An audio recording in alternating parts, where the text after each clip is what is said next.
everybody. In this video, I'm going to show you how to use the freezer paper method to cut out your wool background fabric and use the same freezer paper to cut out your backing fabric as well. My main pattern piece has been printed twice onto freezer paper.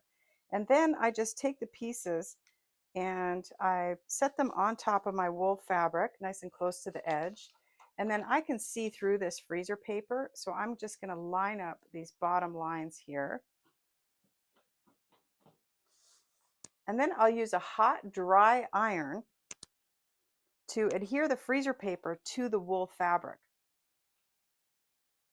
And it doesn't take long to get the freezer paper onto the wool fabric. And then once that's done, I'm just going to go around the outside edge with my sharp pair of K. Buckley scissors.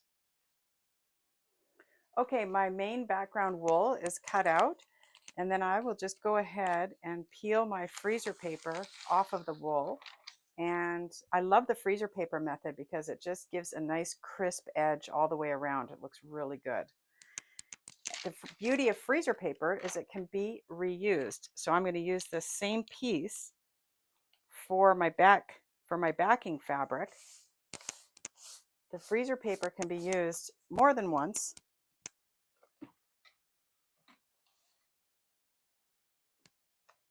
Again with a hot, dry iron.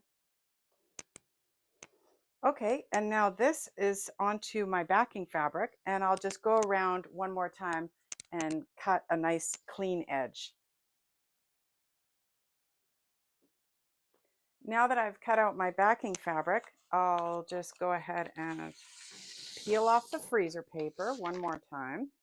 And now I have my main pattern pieces cut out beautifully.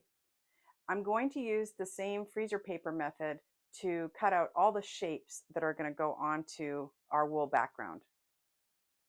My shapes were also printed onto freezer paper, and I use this tiny little rotary cutter. This is the smallest one I think you can get, a 28 millimeter. And I just have this as kind of an extra that I use for cutting paper and going around little shapes like this. But you can also easily cut these out with your scissors. I just rough cut around the shapes and set them aside so that I can also put this freezer paper shapes onto the wool.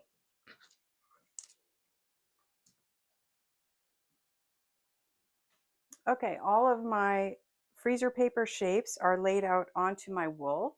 And then once again, I just press this all down with my hot iron, and then I'll cut around all of the individual shapes.